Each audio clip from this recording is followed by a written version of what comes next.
हम कई लोगों के लिए कहते हैं ना कि ये बहुत सुलझे हुए हैं, और कई लोगों के लिए कहते हैं कि ये बहुत उलझे हुए हैं। असल में हर वो इंसान उलझा हुआ है जिसे क्लैरिटी नहीं है, और हर वो इंसान सुलझा हुआ है जिसे क्लैरिटी है। अपनी लाइफ को लेकर, अपने करियर को लेकर, अपने पैशन को लेकर, अपने जिंदगी जीने के तरीके को लेकर, या किसी गोल को आप कैसे हासिल करना चाहते हैं, उसे लेकर के सबसे इंपॉर्टेंट फैक्टर जो होता है वो होता है क्लैरिटी। और क्लैरिटी मिलती है सवाल पूछने से, और सवाल भी नहीं, सही सवाल पूछने से। और सही सवाल पूछने के बाद जो जवाब आता है, उसके बाद आगे बढ़ने के लिए लाइफ में चाहिए होती है गाइडेंस, और इसे ही कहा जाता है क्लैरिटी, जिसको लेकर के हम सब यहाँ वहां अक्सर भटकते रहते हैं। और ये लाइफ में किसी भी उम्र में किसी भी मोड़ पर हो सकता है। मगर हाँ, एक बार जब क्लैरिटी मिल जाती है ना, तो बड़े से बड़े रिस्क को लेना भी आसान हो जाता है, क्योंकि आप रिस्क के सही मतलब और उसकी इंपॉर्टेंस को भी तो समझ जाते हैं। आज की बुक समरी है career courage. Discover your passion, step out of your comfort zone and create the success you want. इसे लिखा है केटीसी कैली ने। केटीसी कैली एक की नोट स्पीकर और कोच हैं। वो प्रोफेशनल्स को ये सिखाती हैं कि ज्यादा क्लैरिटी, इन्फ्लुएंस और पैसा कैसे कमाया जाए। केटी ने अपनी जर्नी बतौर साइकोथेरेपिस्ट शुरू की थी, और आगे जाकर वो एक सेल्स प्रोफेशनल बनी। वो केटी कैली नेटवर्क्स की हेड भी हैं, जो ऐसे लीडर्स की एक ग्लोबल कम्युनिटी है जो लोगों की जिंदगियों को बेहतर बनाने में मदद करती है। क्या आपने खुद से कभी ये सवाल पूछे हैं कि आपको क्या मोटिवेट करता है? आप अपने सबसे बड़े डर से बाहर निकल सकते हैं, मगर कैसे? एंटरप्रेन्योर कैसे सोचते हैं, और आप उनकी तरह कैसे बन सकते हैं? ये कुछ ऐसे जरूरी सवाल हैं जिनके जवाब आपको इस समरी में मिलेंगे। आप जानेंगे कि ऐसे मुश्किल सवाल आपके डर और आपकी लिमिटेशन से लड़ने में आपकी मदद करते हैं। अभी तक आप अपनी पुरानी सोच और अपने एक्सपीरियंसेस के मुताबिक ही अपनी लाइफ जी रहे थे।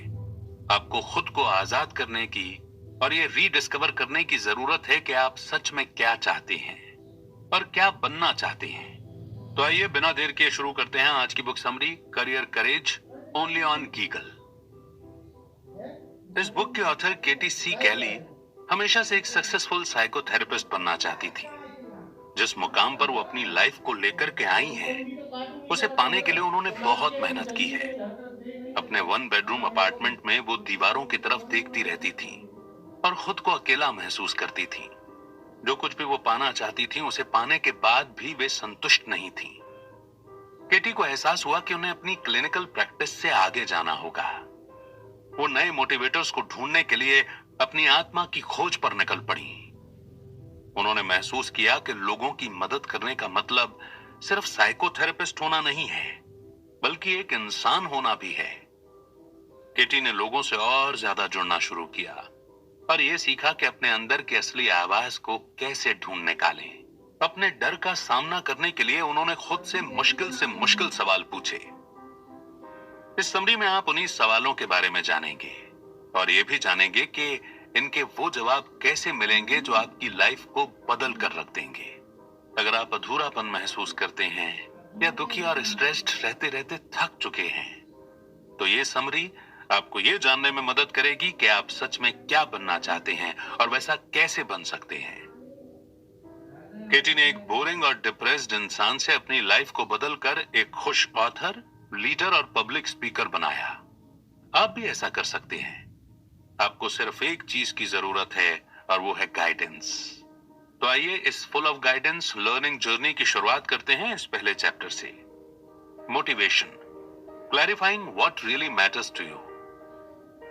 क्या आपने कभी ये सोचा है कि क्या आप खुश हैं? क्या आप उस फ्यूचर को पाने के लिए मेहनत कर रहे हैं जिसका आप हमेशा से सपना देखते आए हैं? क्या आप अपनी लाइफ से सेटिस्फाइड यानी कि संतुष्ट हैं? ये ऐसे सवाल हैं जिन्होंने कई लोगों की नींदें उड़ा रखी हैं। अपनी असली इच्छाओं और उन्हें क्या मोटिवेट करता है, ये जानने के लिए उन्हें खुद के अंदर झांक कर देखना होगा। अपनी लाइफ में सबसे ज्यादा मैटर करने वाली चीज को ढूंढ निकालना एक ऐसा काम है जो हम सभी को करना चाहिए। आप ना ही किसी और की लाइफ को कॉपी कर सकते हैं और ना ही उनके रूल्स के मुताबिक चल सकते हैं। कभी कभी जब हम कुछ खास सपनों को पूरा करते हैं, तो हमें खुशी नहीं बल्कि घबराहट या बेचैनी महसूस होती है। ऐसा इसलिए होता है क्योंकि हम सिर्फ फाइनल डेस्टिनेशन यानी आखिरी पड़ाव पर फोकस करते हैं और वहां तक पहुंचने की जर्नी को एंजॉय नहीं करते। आपको अपनी असली इच्छाओं को समझने के लिए खुद को अपनी लाइफ का इंचार्ज बनाना होगा। आप एक लीडर हैं और आपकी लाइफ आपकी कंपनी है, इसीलिए आपको एक सीईओ की तरह अपनी लाइफ को मैनेज करना होगा। आपको दूसरों की उम्मीदों को भी भूल जाना चाहिए। इस बारे में सोचिए कि आप सच में क्या चाहते हैं और ऐसा फैसला लें जो आपको उस भविष्य की ओर ले जाए जिसके आप हकदार हैं। साइमन सिनेक गोल्डन सर्कल के क्रिएटर हैं, जो एक ऐसा डायग्राम है जिसे 3 सर्कल्स को जोड़कर बनाया गया है। ये सर्कल्स हमारे हर एक सपने के व्हाई यानी कि क्यों, व्हाट यानी कि क्या और हाउ यानी कैसे को दिखाते हैं। इस प्रोसेस का सबसे जरूरी हिस्सा है व्हाई को जानना। जैसे ही हम व्हाई या मकसद को समझ जाते हैं तो ये जानना काफी आसान हो जाता है कि हमें जो चाहिए वो हम कैसे हासिल करें। यह भी हो सकता है कि आप पहले से ही अपने व्हाई के बारे में जानते हो, लेकिन अपने व्हाट और हाउ को पूरा करने के लिए आप एक गलत अप्रोच का इस्तेमाल कर रहे हो। जैसे केटी सी कैली ने बतौर एक साइकोथेरेपिस्ट की तरह कई सालों तक काम किया था। वो मशहूर थीं, लेकिन फिर भी वो असंतुष्ट महसूस करती थीं। उनका मकसद था दूसरों की मदद करना ताकि वो एक बेहतर लाइफ हासिल कर सकें, लेकिन इसके लिए उन्होंने गलत हाउ और व्हाट को चुना था। केटी ने कुछ बदलाव लाकर अपनी लाइफ की क्वालिटी को बेहतर बनाया। उनका व्हाई अभी भी वही था, दूसरों की मदद और उन्हें इंस्पायर करना। लीडर्स को अपना बिजनेस शुरू करने में मदद करना उनका व्हाट बना। हाउ के लिए केटी एक कोच बनी और अपने आइडियाज को शेयर करने के लिए उन्होंने सोशल मीडिया का सहारा लिया। अपने मोटिवेटर्स को ढूंढने के लिए आपको ऑटो पायलट मोड पर जीना बंद करना होगा। आपको अपने हर कदम पर सोच समझकर फैसले लेने होंगे। आगे पूछे गए सवाल आपको इसे बेहतर तरीके से समझने में मदद करेंगे कि आप क्या बनना चाहते हैं और आप किस तरह की लाइफ जीना चाहते हैं।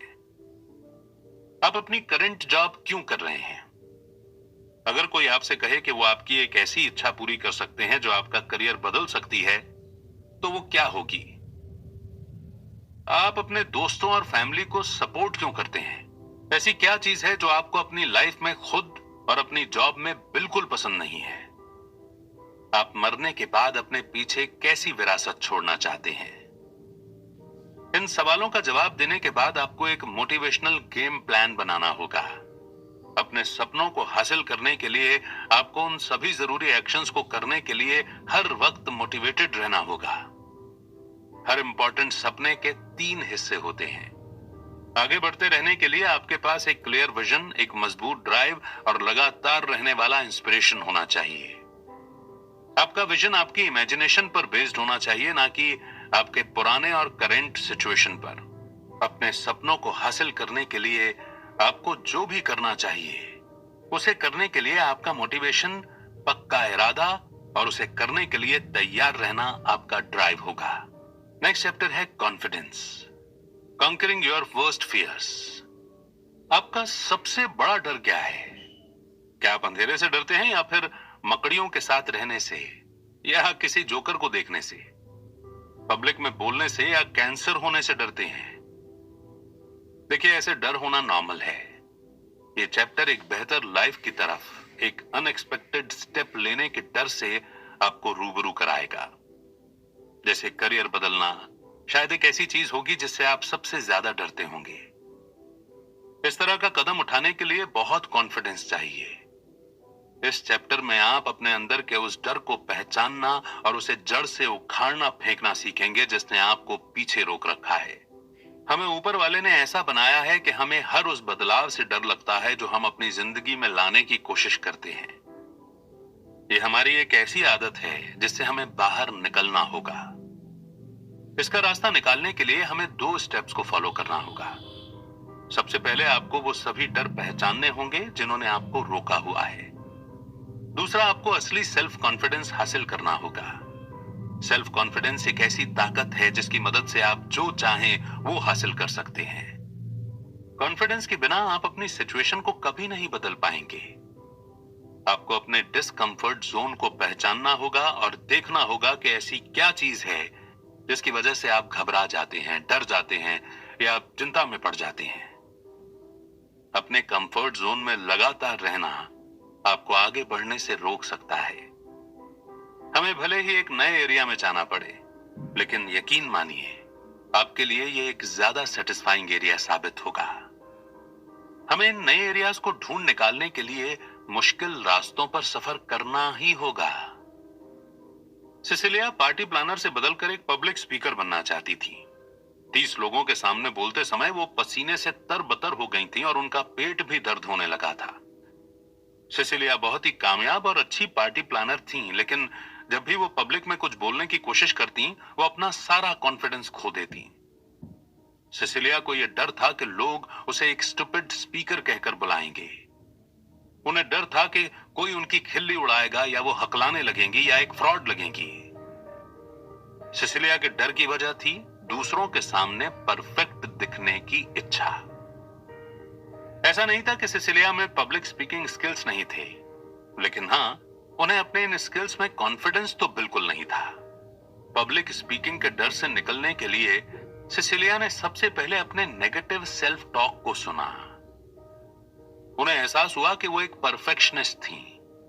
अपना एक प्रेजेंटेशन का वीडियो देखने के बाद उन्हें समझ में आया कि वो एक अक्खड़ इंसान लग रही थी।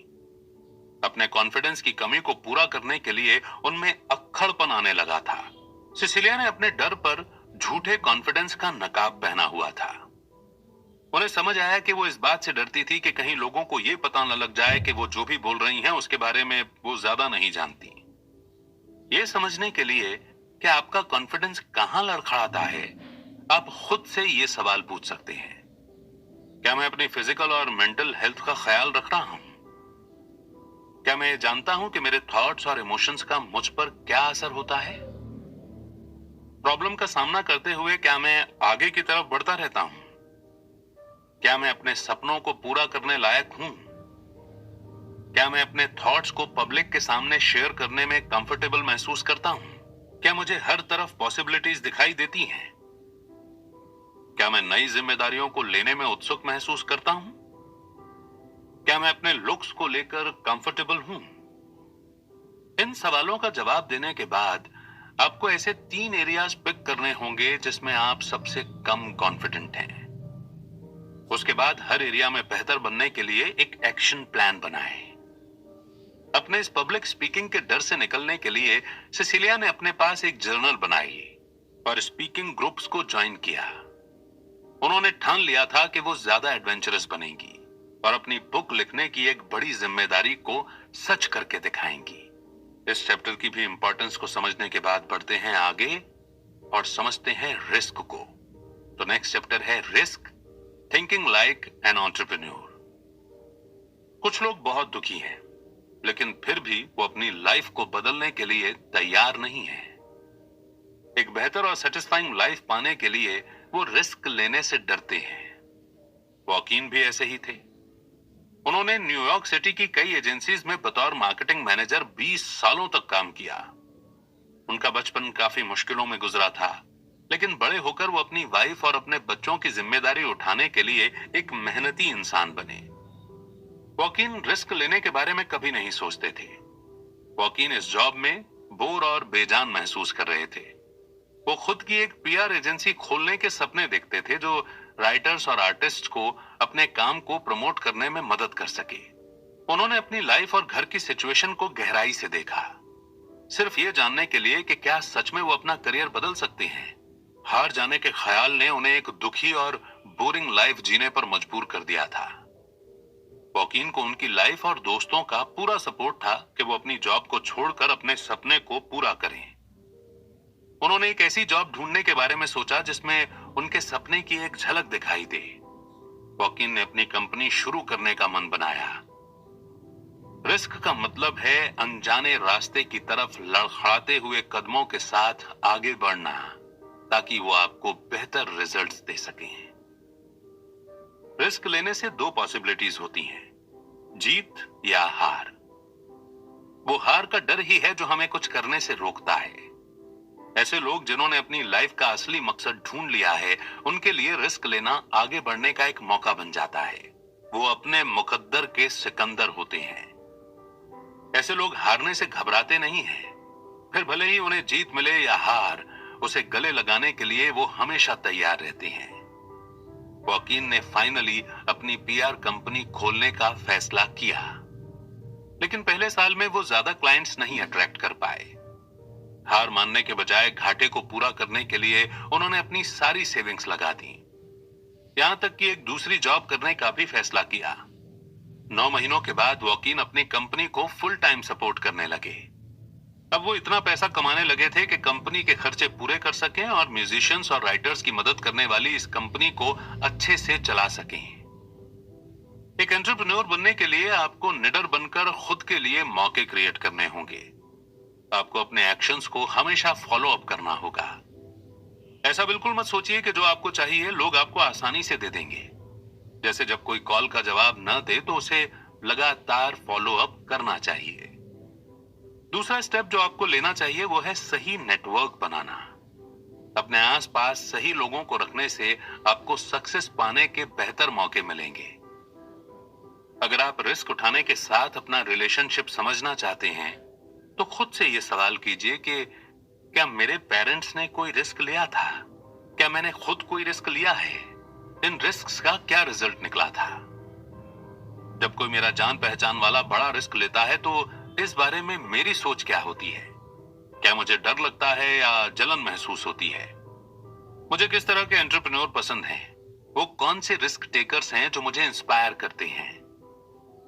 जब मैं खुद को एक बड़ा रिस्क लेते हुए देखता हूं तो मुझे क्या महसूस होता है? क्या मुझे डर लगता है या मैं एक्साइटेड रहता हूं? ऐसी कौन सी चीजें हैं जिन्हें मैं खो सकता हूं और ऐसी क्या चीजें हैं जो मेरे साथ हमेशा रहेंगी? जब मुझे लगता है कि मुझे रिस्क लेना चाहिए लेकिन मैं नहीं लेता तो मैं कैसा महसूस करता हूं? क्या होता अगर मैं वो रिस्क लेता जो मैंने नहीं लिया? एक बड़ा रिस्क लेने के क्या क्या बड़े नतीजे हो सकते हैं? इससे मेरी वर्क और पर्सनल लाइफ कैसे बदलेगी?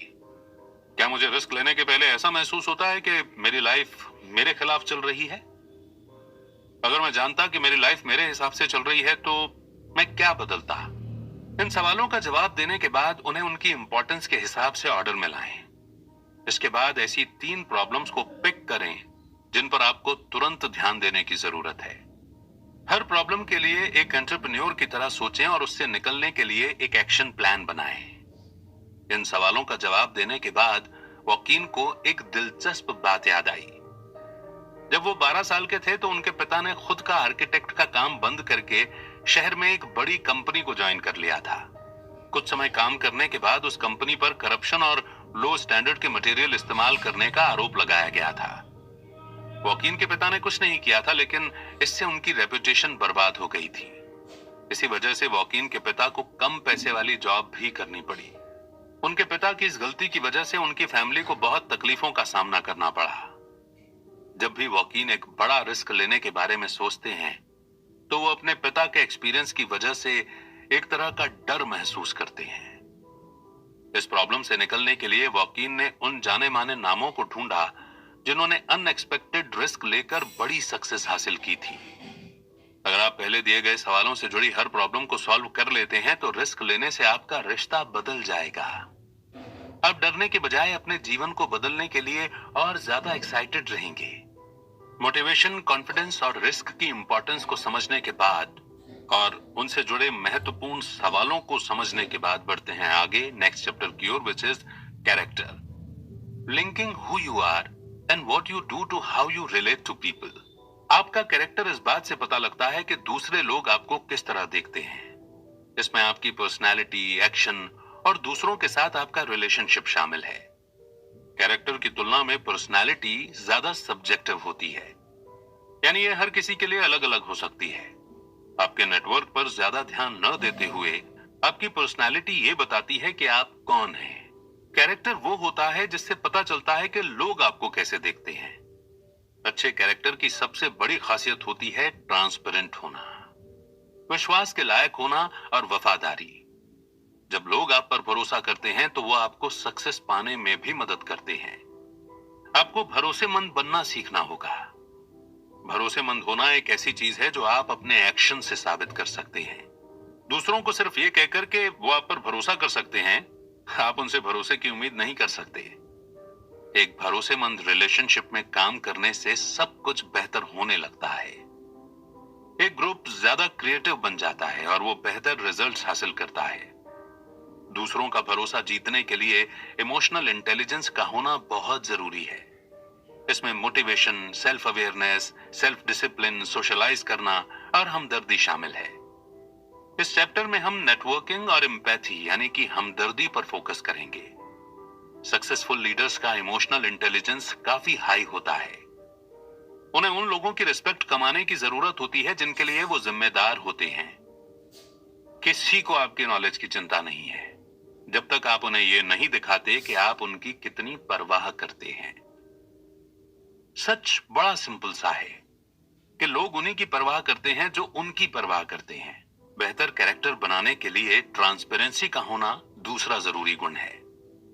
यह बताता है कि आप खुद के और दूसरों के साथ कितने ईमानदार हैं। अपनी पर्सनालिटी से जुड़े कुछ ऐसे एडजेक्टिव या खासियत चुनें जिन्हें आप पॉजिटिव मानते हैं। फिर अपने एक दोस्त से भी कहें कि वो आपको डिस्क्राइब करने के लिए एडजेक्टिव्स चुने। ऐसा करने से आपको यह जानने में मदद मिलेगी कि लोग आपको वैसे ही देखते हैं जैसे आप हैं या नहीं। एक अच्छे कैरेक्टर का आखिरी गुण है लॉयल्टी यानी कि वफादारी। इसका मतलब है अपने आसपास ऐसे लोगों को रखना जो आपको हर हालत में सपोर्ट करेंगे, चाहे कुछ भी हो जाए। यही वो लोग होंगे जो आपके अच्छे बुरे वक्त में आपके साथ खड़े रहेंगे। वफादारी का होना दोनों तरफ से काम करता है। अगर आप चाहते हैं कि आपके आसपास वफादार दोस्त हों तो आपके दोस्त भी चाहते हैं कि आप उनके साथ भी हमेशा वफादार रहें। मार्था एक आईटी प्रोफेशनल हैं जिनकी एनालिटिकल स्किल्स बहुत कमाल की है। जब भी उनके कलीग्स उनके आसपास रहते, वो हमेशा अपनी टेक्निकल परफॉर्मेंस से उन्हें इंप्रेस करने की कोशिश करती। वो खुद के लिए बड़ा प्रमोशन एक्सपेक्ट कर रही थी। उनके काम में इतना अच्छा होने के बावजूद मार्था को सोशलाइजिंग स्किल्स में हमेशा कम स्कोर मिलता था। जब उनके बॉस ने उनसे यह कहा कि उन्हें अपने कलीग्स के साथ बेहतर रिलेशनशिप्स बनाने की जरूरत है तो वो हैरान रह गई। मार्था को तो ऐसा लगता था कि हर कोई उन्हें पसंद करता था। उनके बॉस ने बताया कि टेक्निकल प्रॉब्लम को सॉल्व करने की उनकी एबिलिटी में सभी को विश्वास था। उनके कलीग्स मानते थे कि वो बहुत एम्बिशियस हैं और अपनी सक्सेस के अलावा उन्हें किसी और की परवाह नहीं है। उन्होंने उनका प्रमोशन इसलिए रिजेक्ट कर दिया था क्योंकि अगर उन्हें कोई बेहतर जॉब का ऑफर मिल जाता तो उन्हें इस बात पर विश्वास नहीं था कि वो उस कंपनी में टिकी रहती। जब मार्था ने अपनी प्रॉब्लम का सॉल्यूशन ढूंढने की कोशिश की तो उन्हें एहसास हुआ कि उनके शर्मीलेपन ने उन्हें खुद को स्ट्रिक्ट दिखाने पर मजबूर किया था। उन्होंने फैसला किया कि वो और ज्यादा रिलैक्स रहेंगी और अपने कलीग से उनकी पसंद नापसंद के बारे में पूछेंगी। मार्था ने अपने कलीग्स के साथ और ज्यादा हंसी मजाक करना शुरू किया, टीम वर्क की एक्टिविटीज में शामिल होने लगी और अपने डर और अपनी गलतियों को भी मानने लगी। अपने कैरेक्टर को बेहतर बनाने के लिए आपको 3 लोगों को चुनना होगा और उनके ऐसे पर्सनैलिटी ट्रेट्स को बताना होगा जिन्हें आप सबसे ज्यादा पसंद करते हैं। ऐसी खासियत के बारे में सोचें जो इन लोगों में और आप में कॉमन है, और ऐसी खासियत भी जिन पर आपको काम करना है ताकि आप उनके जैसे सक्सेसफुल बन सकें। एक ऐसा प्लान बनाएं जो आपको यह बता सके कि आपके पास जो ट्रेट्स नहीं हैं उन्हें कैसे हासिल किया जा सकता है। जिन लोगों को आप आइडल मानते हैं वो आपकी ग्रोथ के लिए एक मजबूत मोटिवेशनल और एजुकेशनल सोर्स बन सकते हैं। नेक्स्ट चैप्टर है harmony, orchestrating a life while pursuing your life's work. क्या आपने अपनी लाइफ के मकसद पर सवाल उठाया है? बेशक आपने उठाया होगा। यहां तक कि इस दुनिया के सबसे सक्सेसफुल लोग भी ये सोचते हैं कि जिस रास्ते पर वो चल रहे हैं क्या वो उनके लिए ठीक है। लोग हमेशा से ये सोचते हैं कि क्या वो एक ऐसी बैलेंस्ड लाइफ जी रहे हैं जो उनके जॉब, रिलेशनशिप्स और पर्सनल लाइफ को बराबर का इंपॉर्टेंस देती है। हम अक्सर ऐसे सक्सेसफुल लोगों के बारे में सुनते हैं जिन्होंने अपने वर्क और पर्सनल लाइफ को बैलेंस रखा है। हमें सिखाया जाता है कि हम वो सब कुछ हासिल कर सकते हैं जो हम चाहते हैं। ऐसा माइंडसेट एक साइकोलॉजिकल प्रॉब्लम को जन्म देता है जिसे all doing all being syndrome कहते हैं, ADABS। इस गोल को हासिल करना नामुमकिन है क्योंकि ऐसा कोई नहीं है जिसके पास सब कुछ हो। हम सभी सिर्फ एक ही चीज को पाने का एम कर सकते हैं। और वो है शांति। हमें ये मानना होगा कि किसी एक चीज को पाने के लिए हमें दूसरी चीज को सेक्रीफाइस करना होगा।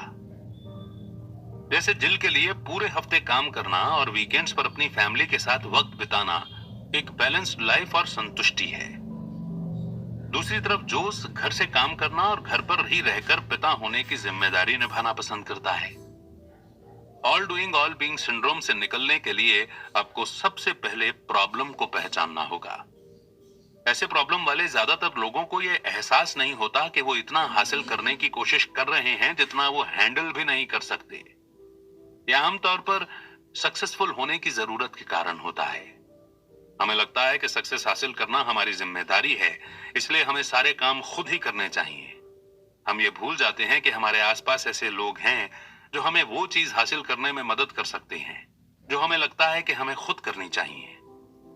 अगर आप सभी काम खुद करेंगे तो थक जाएंगे, आप उदास हो जाएंगे। All doing all being syndrome से निकलने के लिए आपको 3 स्टेप का प्रोसेस फॉलो करना होगा। सबसे पहले ऐसी 3 सिचुएशन ढूंढें जहां आपने रिजल्ट्स को कंट्रोल करने की कोशिश की और फेल हुए। दूसरा, ऐसे लोगों के बारे में सोचें जो ऐसी सिचुएशन को आपसे बेहतर हैंडल कर पाते। आखिर में खुद को यह याद दिलाते रहिए कि रिजल्ट ही सबसे ज्यादा मायने रखता है। अगर सक्सेस का मतलब है अपनी कुछ जिम्मेदारियों को अपने कलीग्स को सौंपना, तो आपको ऐसा करना चाहिए। फिलिप 2 बिजी पेरेंट्स का सबसे बड़ा बेटा था। जब उसके पेरेंट्स ग्रोसरी स्टोर में काम करते थे, वो अपने 3 भाइयों का ख्याल रखता था।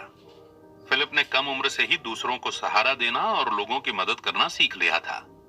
इन्हीं एक्सपीरियंसेस ने उसे एक अच्छा कैंपेन मैनेजर बनना सिखाया।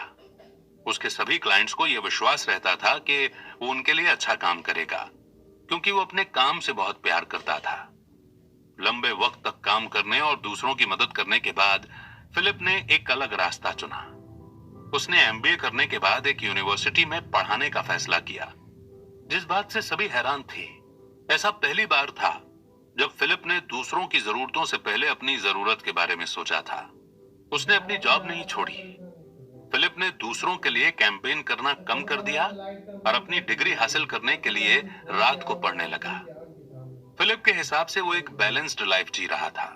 उसे दूसरों की मदद करने से शांति मिलती थी, लेकिन उसे एहसास हुआ कि उसने खुद का इतना ख्याल रखा ही नहीं है जिससे उसे एनर्जी मिले और वो दूसरों पर फोकस कर सके।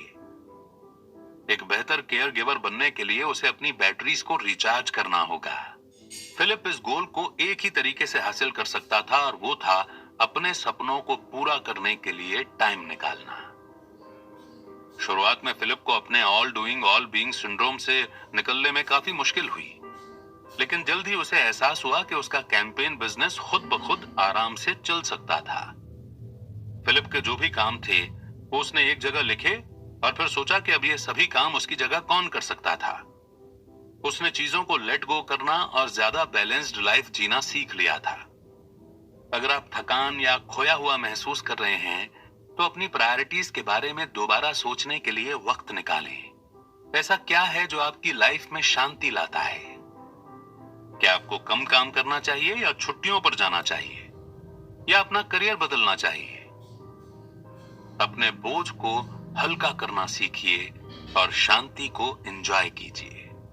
नेक्स्ट चैप्टर है vision, connecting the dots to your future. किसी फ्यूचर गोल को पाने के लिए रिस्की फैसले लेने की प्रोसेस को स्ट्रेटेजिक थिंकिंग कहते हैं।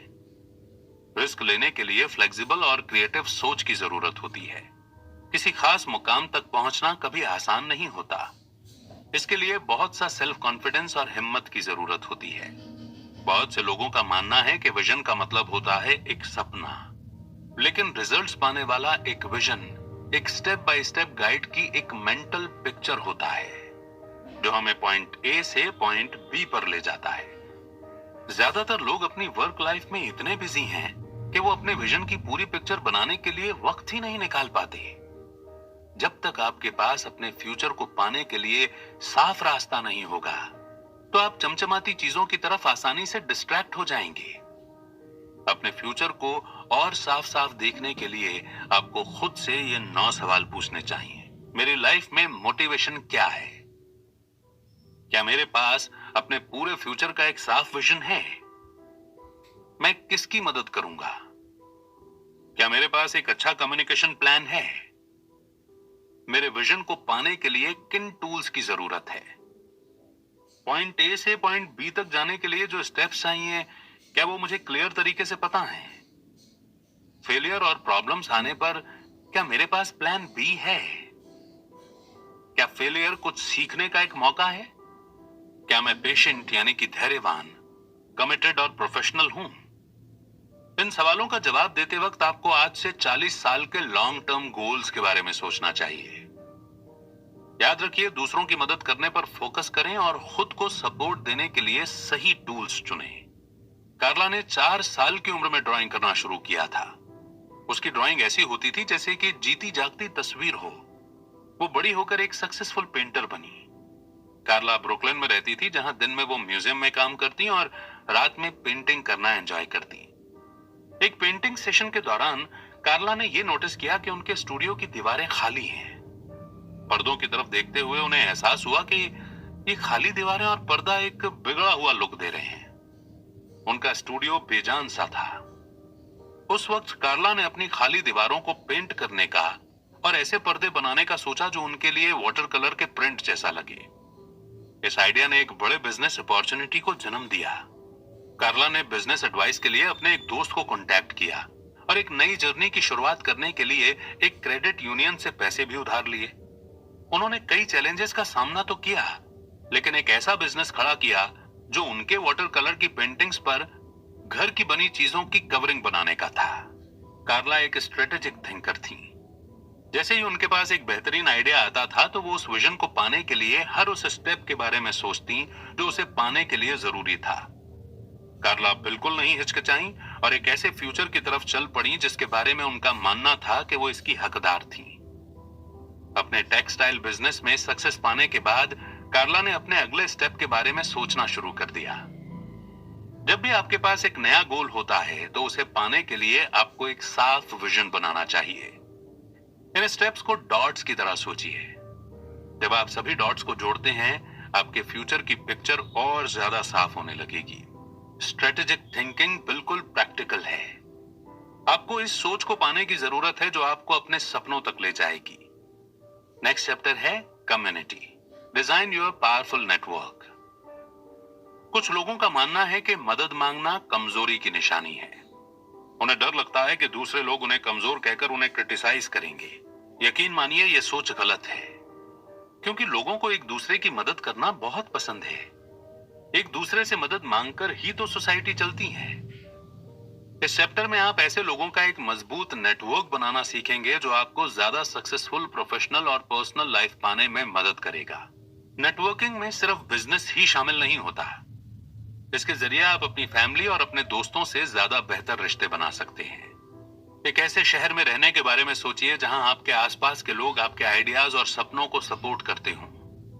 आपको सुरक्षित और मजबूत महसूस होगा। आपको एक ऐसा मकसद मिलेगा जो मटेरियल गोल्स को हासिल करने से कहीं ऊपर होगा। अगर आप अपनी लाइफ में और ज्यादा मीनिंग जोड़ना चाहते हैं तो बेहतर दोस्त बनाएं, सोशल ग्रुप से जुड़ें, थोड़ी चैरिटी करें, ऐसी चीजों से जुड़ें जो पैसे से ज्यादा मायने रखती है। जब भी आप एक नए नेटवर्क से जुड़ना चाहते हैं, खुद से पूछिए कि आप किस तरह की कम्युनिटी का हिस्सा बनना चाहते हैं। ऐसे 3 फायदे बताइए जो आप इस कम्युनिटी को दे सकते हैं। इसके बाद यह भी सोचिए कि यह कम्युनिटी आपको बदले में कैसे मदद कर सकती है। अपनी लोकल कम्युनिटीज को ढूंढने से शुरुआत कीजिए। ऐसे लोग ढूंढिए जिनके इंटरेस्ट आपसे मैच करते हों। इसके बाद अपने नेटवर्क को बढ़ाइए। अलग अलग शहर, देश और कॉन्टिनेंट में आपको नई कम्युनिटीज मिल सकती हैं। जब आप अपनी नई कम्युनिटी की मदद करने के तरीके ढूंढ रहे हों तो छोटे छोटे स्टेप्स लेने के बारे में सोचें। आपका पहला गोल कुछ नए दोस्त बनाने जैसा सिंपल हो सकता है। इसके बाद अपने टैलेंट को शेयर करने या कम्युनिटी में नए मेंबर्स लाने जैसे बड़े गोल्स के बारे में सोचें। इन सवालों के जवाब आपको जानने में मदद करेंगे कि आप नेटवर्किंग में अच्छे हैं या नहीं। क्या मेरी कम्युनिटी की डेफिनेशन का स्कोप बड़ा है? क्या मैं लोगों के लिए बहुत कुछ कर पा रहा हूं? क्या मेरी कम्युनिटी मेरी मदद कर रही है? अगर मैं अपनी कम्युनिटी में ज्यादा पार्टिसिपेट करता हूं तो क्या मैं अपनी कम्युनिटी की ज्यादा मदद कर पाऊंगा? अगर मैं अपनी कम्युनिटी में ज्यादा शामिल होने लगता हूं, तो क्या मेरी कम्युनिटी मेरा भी ज्यादा साथ देगी? क्या मुझे अपनी कम्युनिटी बदलनी चाहिए या एक नई कम्युनिटी शुरू करनी चाहिए? आपके सक्सेस का लेवल इस बात पर डिपेंड करता है कि आपकी कम्युनिटी आपके लिए क्या है। जब भी आपको यह महसूस हो कि आपकी करंट कम्युनिटी आपकी जरूरतों को पूरा नहीं कर पा रही है, तो आपको आगे बढ़ जाना चाहिए। हमेशा ऐसी कम्युनिटीज चुनें जो आपको आगे बढ़ा सके। एक ही जगह फंसिए मत, आगे चलते रहिए। जब स्टीफन गोल्फ खेल रहे थे, उनके एक दोस्त ने उन्हें सुझाव दिया कि उन्हें एक फाइनेंशियल और टैक्स प्लानिंग एसोसिएशन में वॉलंटियर के तौर पर काम करना चाहिए। जल्द ही स्टीफन ने national association of insurance and financial advisors join की। एनएआईएफए में काम करने से स्टीफन को प्रोफेशनल्स और क्लाइंट्स की एक बड़ी लिस्ट बनाने में मदद मिली। स्टीफन ने अपनी वर्कशॉप शुरू की। इसके बाद वो एनएआईएफए के न्यूज़लेटर के राइटर बने। रीडर्स ने स्टीफन के काम को बहुत प्यार दिया और उनका एक बड़ा फैन बेस बना। उनके लॉयल रीडर्स में से एक जिम थे, जो एक फाइनेंशियल कंपनी के मालिक थे। स्टीफन और जिम दोस्त बन गए और उन्होंने कई फाइनेंशियल ऑफिस खोले। उनका काम अलग अलग शहरों में फैलने लगा था। जब आप एक सही कम्युनिटी से जुड़ते हैं ना, तो आप अपना बेस्ट दे सकते हैं। अपना बेस्ट देने से जितना आप सोचते हैं, उससे कहीं ज्यादा सक्सेस आपको मिलती है और आप ज्यादा फेमस हो जाते हैं। जितना ज्यादा आप दूसरों की मदद करेंगे, उतना ही ज्यादा वो आपको वापस भी मिलेगा। और अब वो मोड़ जिसे हम कहते हैं कंक्लूजन, यानी कि ऊपर के चैप्टर्स में हमने जो कुछ भी पढ़ा सुना, उनकी की लर्निंग्स को हम यहाँ दोहराएंगे। केटीसी कैली ने अपनी असल इच्छाओं को ढूंढकर अपनी लाइफ को बदल दिया था। उन्होंने अपनी लाइफ को पूरे तरीके से एंजॉय करना सीखा और असली खुशियों को ढूंढने में आपकी मदद करने के लिए यह समरी लिखी। सेल्फ डिस्कवरी यानी खुद को जानने की इस जर्नी में उन्होंने जो कुछ भी सीखा, वो उन्होंने समरी के लेसन्स में शेयर किया है। सबसे पहले आपने सीखा कि एक मजबूत मकसद के बिना आप हमेशा ऑटो पायलट मोड पर जीते रहेंगे। अपने असली मोटिवेटर्स को समझने से आपको ज्यादा फुलफिलिंग लाइफ जीने में मदद मिलती है। दूसरा, अपने सेल्फ कॉन्फिडेंस को बेहतर करने के लिए आपको ऐसे एरियाज को पहचानना होगा जिनमें आपको लगता है कि आपका कॉन्फिडेंस कम है। इसके बाद इन एरियाज में अपने स्किल्स को निखारने के लिए कदम उठाएं। तीसरा, आपने सीखा कि जैसी लाइफ आप डिजर्व करते हैं, उसे पाने के लिए रिस्क लेना जरूरी होता है। आप जीतें या हारें, लेकिन आप बिना रिस्क लिए कभी आगे नहीं बढ़ सकते। एक रिस्क टेकर बनने के लिए आपको रिस्क लेने से जुड़ी अपनी नेगेटिव फीलिंग्स को ढूंढकर उन्हें बाहर निकाल फेंकना होगा। चौथा, आपने सीखा कि अच्छे कैरेक्टर में भरोसा, ट्रांसपेरेंसी और वफादारी शामिल है। पांचवा, आपने सीखा कि आप अकेले ही सब कुछ हासिल नहीं कर सकते। अगर आप सभी चीजों को कंट्रोल करने की कोशिश करेंगे, तो आपको इसमें कोई मजा, एनर्जी या मोटिवेशन नहीं मिलेगा। थकावट से बचने के लिए ऐसी चीज के बारे में सोचिए जो आपकी लाइफ को और बैलेंस्ड बनाती है। छठा, आपने अपनी लाइफ को डॉट्स के ग्रुप की तरह सोचना सीखा। हर एक डॉट आपको अपने विजन को हासिल करने के एक और कदम पास लाता है। स्ट्रेटेजिकली सोचने से आपको फ्लेक्सिबल प्लान्स बनाने में मदद मिलती है, जिससे रिस्क लेना आसान हो जाता है। आखिर में आपने फंक्शनल नेटवर्क से जुड़ने की इंपॉर्टेंस को जाना। जब आप एक कम्युनिटी के वैल्यूएबल मेंबर बन जाते हैं, तो आप अपना बेस्ट दे सकते हैं। कम्युनिटीज आपको अपनी लिमिटेशन से आगे निकलने के लिए पुश करते हैं, ताकि आप अपनी कमजोरियों को हरा सकें। ये लेसन्स आपको एक सच्ची लाइफ जीने में मदद करेंगे। आप ये डिजर्व करते हैं कि आप खुद के हीरो बने, अपनी किस्मत को कंट्रोल करें और जो आपको बनना चाहिए वो बने। दूसरों के रूल्स के मुताबिक जीना बंद करें और अपने मोटिवेशन, कॉन्फिडेंस और लाइफ के विजन को रीडिस्कवर करें। तो इसी मोड़ पर यह समरी यहीं पर समाप्त होती है और ये उम्मीद करते हैं हम कि आपको ये समरी बहुत पसंद आई होगी, क्योंकि क्लैरिटी की हर मोड़ पर हर एक को बहुत जरूरत होती है। तो इस समरी को बार बार पढ़ें, इसकी लर्निंग को अपनी लाइफ में प्रैक्टिकली इंप्लीमेंट करें। वो सवाल जो हर एक चैप्टर में दिए गए हैं, उन्हें कागज पर लिखें और बार बार तब तक अपने आप से पूछते रहें जब तक उस सवाल का सही जवाब नहीं मिल जाता। अपनी जिंदगी को अपने हिसाब से जीने में कई बार वक्त लग जाता है, मगर फिर भी अपने मुताबिक जीना ही सफल जिंदगी जीना कहलाता है। आप सक्सेसफुल हों, सेटिस्फाइड हों यही हमारी दुआएं और शुभकामनाएं हैं।